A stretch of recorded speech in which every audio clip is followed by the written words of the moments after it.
Hey everyone, it's Hunter with Aquaterra Outdoors. I'm going to show you today what to do if we lose power during freezing conditions. So how to winterize your pool equipment. First thing we're going to do is turn off all the equipment. You can do that from the board, you can do it from your phone, or you can do it from the back of the pumps. Second thing we are going to do is make sure all of our valves are open. These are valves right here. There is a door where it says off. So we want to make sure that that door is not facing our plumbing lines.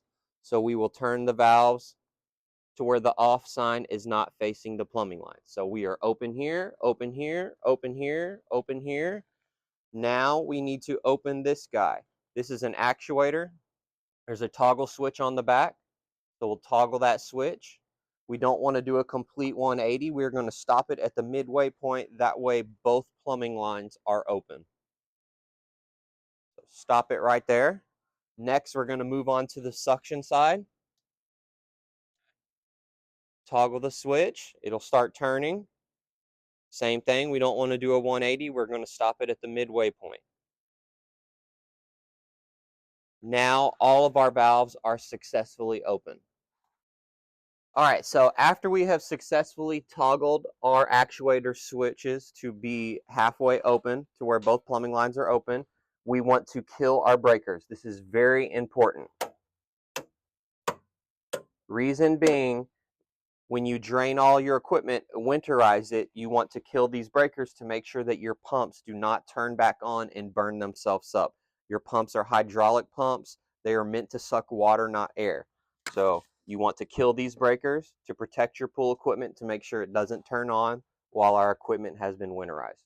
We're going to move on to draining the equipment. Here's our heater. To drain the heater, you have a drain plug on the heater manifold itself. You will just twist this guy loose and take them completely off. Now all the water inside of the heater is going to drain out. Hold on to that drain plug. Next, we're going to move on to the pump.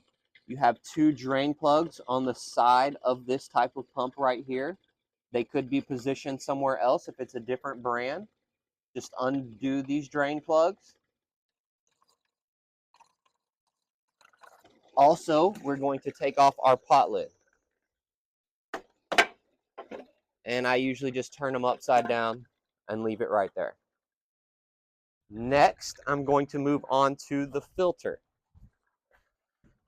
This type of filter, you need a wrench to get the drain plug off, but generically, you're just going to take your drain plug off of your filter.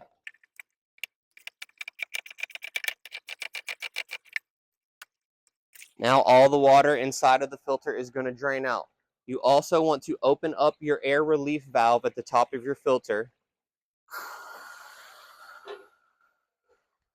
That will allow air to go in the filter and push the water out, so it will drain it a little more efficiently. So we've drained our heater, we've drained our pump, we've drained the filter. Going to move on to the last pump. This is a feature pump, so it doesn't have a big fancy filter on it. It has a smaller one. Same thing, we're going to start at the bottom, drain our pump. You got two drain plugs.